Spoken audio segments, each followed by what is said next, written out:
Saviez-vous que Loki était dans le trailer de Deadpool et Wolverine? Et ça tombe bien, je suis là pour ça.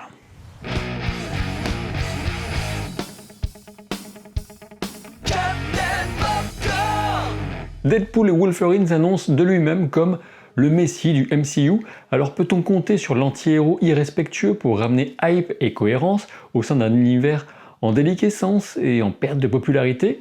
La réponse arrivera certes le 24 juillet en France, mais la première bande-annonce nous ouvre déjà quelques perspectives. Lors de sa fête d'anniversaire entouré d'amis dont certains qu'il a extirpés lui-même des griffes de la mort en se promenant dans l'espace-temps, Wade Wilson annonce que les dernières années ont été difficiles. Tout est méta ou presque dans les dialogues de Deadpool, alors quelques années difficiles pour parler de l'attente avant ce retour, pour évoquer la pandémie ou encore la perte de vitesse de Marvel, peut-être un peu détroit. Dans la diégèse de Wade, on peut penser aux conséquences du snap, à un manque d'argent, en supposant qu'il ait renoncé à son métier d'assassin, ou à un sujet plus intime avec Vanessa par exemple, un désir d'enfant inabouti ou autre problème de santé. Peut-être Wade a-t-il essayé de se ranger, ce qui est représenté par cette perruque blonde agrafée à son crâne. Et c'est sans doute le message de ce plan qui le voit un peu déprimé et pensif, assis dans un vestiaire et portant un badge de conseiller de vente sur une chemise bleue, alors qu'il fixe son costume avec une certaine nostalgie. Il a dû essayer de renoncer à son activité et à tout le danger qui l'accompagne pour s'assurer que jamais personne ne tenterait à nouveau de tuer Vanessa. Autant directement mettre un tigre du Bengale en pension pour chat, enfin vous voyez l'idée, je pense. Lorsque Vanessa lui demande de faire un vœu, on peut parier qu'il s'agit de retrouver un peu de l'excitation qui fait de lui ce qu'il est, vœu exaucé par la Time Variance Authority venue frapper à sa porte. La remarque sur le pegging et le fait qu'il y soit habitué, contrairement à Disney, pose immédiatement les bases de la confirmation que tout le monde attendait. Oui, Deadpool reste égal à lui-même dans ses références sexuelles, sa violence, son foutage de gueule généralisé, même chez Disney. Les agents TVA piétinent la perruque pour souligner que la vie rangée de Wade Wilson vient de prendre fin. Dans les locaux de l'organisme de gestion du flux temporel, on a la joie de retrouver Matthew Macfadyen de la série Succession qui incarne ici l'agent Paradox, ce qui renvoie à un run de comics de She-Hulk et de son procès face au TVA. On remarque toutefois que Wade ne semble pas être traité comme un prisonnier, mais plutôt comme quelqu'un de dangereux et unique à qui on va demander un sacré service. Pour celles et ceux parmi vous qui n'auraient pas vu la série Loki et ses 2 saisons, d'une part je vous encourage à le faire car cela reste une des meilleures séries de Marvel Studios, et d'autre part on sent que le lien avec l'univers développé dans la série est immédiat autant que puissant. Paradox montre à Wade des événements marquants tirés des films Avengers, l'ère d'Ultron, Thor Ragnarok et Captain America The Winter Soldier. On remarque que Wade Wilson salue face aux images de Steve Rogers, sans doute pour souligner d'une part le respect que Deadpool a dans les comics envers Captain America, et d'autre part rappeler que ce Captain America 2 reste le meilleur film de tout le MCU, selon des sources aussi autorisées que moi-même. Le trailer est monté pour nous laisser supposer que la phrase est prononcée par Paradox, mais quand une voix off évoque le fait de devenir un héros parmi les héros, il s'agit, à n'en pas douter une seule seconde, de celle de Tom Hiddleston en Loki. C'est à 1 minute et 6 secondes de la bande-annonce en VO, si vous voulez vérifier par vous-même. Par conséquent, je me vois dans l'obligation de spoiler ici la fin de Loki saison 2. Si vous voulez éviter ça, passez à la suite. Le temps de la vidéo à rejoindre s'affiche à l'écran. C'est bon, on peut tranquillement parler de la fin de Loki.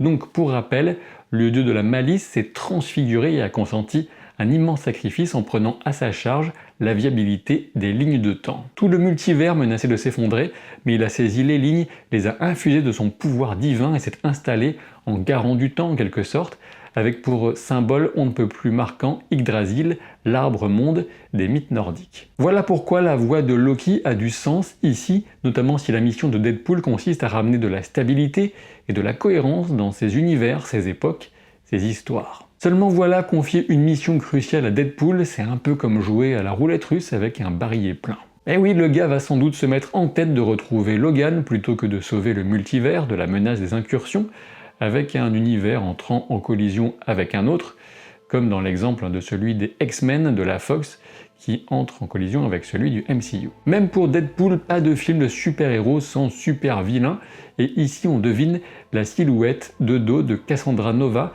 une entité planaire parasitaire qui s'est incarnée en sœur jumelle du professeur Charles Xavier, tout un programme. Cassandra Nova dispose d'immenses pouvoirs mentaux et même bien au-delà avec de la régénération, de la duplication d'ADN, la prémonition, l'intangibilité ou encore l'immunité à la magie. En résumé, une menace d'ampleur cosmique ou pas loin. De part et d'autre de l'image, on devine des motifs qui rappellent ceux des panneaux déployés plus loin dans la bande-annonce par un homme masqué sur un véhicule et on peut supposer que Cassandra se trouve elle aussi dans le néant. Alors voilà un autre concept issu de la série Loki puisque le néant correspond à l'endroit dévasté et tragique où se retrouvent tous ceux qui ont été élagués par les soldats de la Time Variance Authority. Ce qui nous permet d'avoir la quasi-certitude que le film se déroulera en partie dans le néant, c'est ce passage où un Minuteman de l'autorité supplie d'être libéré avant d'être emporté par un nuage violet sombre qui correspond à Alioth, le gardien de cette dimension en dehors du temps. Ici, le néant semble prendre la forme d'un environnement ambiance Mad Max, comme illustré par la colonne de véhicules soulevant de la poussière au milieu d'un paysage aride à perte de vue. Et cette ambiance Mad Max est renforcée par les cages sphériques qu'on devine plus loin et qui sont de toute évidence destinées à des prisonniers humains. Peut-être que la mission de Deadpool consistera justement à rejoindre le néant pour y tuer une personne en particulier, sachant que son principal talent connu et reconnu reste celui d'assassin blagueur. On devine Deadpool dans une sorte de grotte où on peut éventuellement reconnaître le lit utilisé par Hulk dans Thor Ragnarok grâce aux dents gigantesques de la mâchoire qui lui servaient de cadre. Toutefois, Deadpool n'en a pas fini avec le voyage temporel en dehors du néant de toute évidence, puisqu'on le voit approcher d'un variant de Logan qu'on reconnaît de dos, attablé en smoking blanc à une table de jeu de cartes. Voilà qui semble correspondre à l'identité de Patch que Wolverine prenait à Madripoor. On pourrait même se trouver alors dans le Princess Bar, susceptible d'accueillir les caméos d'autres personnages de Marvel, bien sûr. D'une manière ou d'une autre, Wade va se mettre la TVA à dos et le combat dans la neige vient souligner que la violence sera bien au rendez-vous avec un film qui a conservé la classification Rated R des deux précédents opus. Initialement, on pourrait supposer que ce décor correspond à celui de la scène d'attaque de la base d'Hydra dans Avengers l'ère d'Ultron, mais il s'agirait plutôt, à mon avis,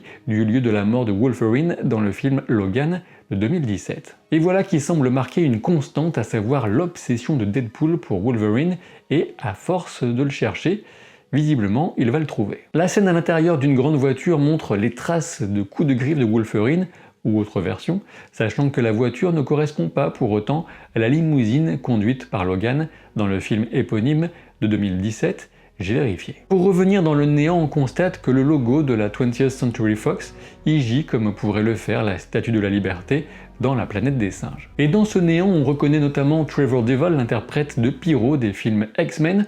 Les sbires masqués sont sans doute au service de Cassandra Nova et n'ont a priori pas de rapport avec le fameux Dr Doom ou Dr Fatalis si vous préférez la version française. Toutefois, on n'est jamais à l'abri d'une surprise concernant Dr Doom. D'ailleurs, lorsque l'un de ses soldats déploie un bras mécanique, on peut deviner dans le fond les carcasses d'un Léviathan des Chitauri ainsi que d'un hélicarrier du Shield. De manière plus générale, dans ce trailer, on retrouve le style de combat spectaculaire et aérien de Deadpool, ce qui laisse espérer de vraies bonnes scènes d'action, histoire de nous laver un peu les yeux, après celle de Secret Invasion, par exemple. Alors que Deadpool est allongé au sol et que la silhouette de Wolverine approche, on remarque 4 choses. La première, c'est le comics à gauche de l'image, un numéro 5/9 de Secret Wars, avec une couverture qui mélange le masque de Doom en gros plan et des déchirures d'où surgissent des versions du Beyonder. On le sait, Secret Wars est le projet pour un film Avengers, pas le prochain, a priori encore centré sur Kang, mais le suivant. La deuxième chose qu'on remarque, c'est la bouteille vide a priori de Pingo Doce, cette boisson clin d'œil à l'incroyable Hulk avec le sang de Banner tombé dans une bouteille de la chaîne de production, celle que Stan Lee buvait ensuite. La troisième, c'est le sol craquelé qui semble former des régions ou des frontières de pays tout autour de Deadpool. Et je pense qu'on peut affirmer qu'il s'agit là d'une subtile référence à une des fameuses cartes du Battle World, ce monde créé par Dr Doom, où les super-héros, bien sûr, des différentes versions d'univers sont réunis par domaine et sont amenés à s'affronter.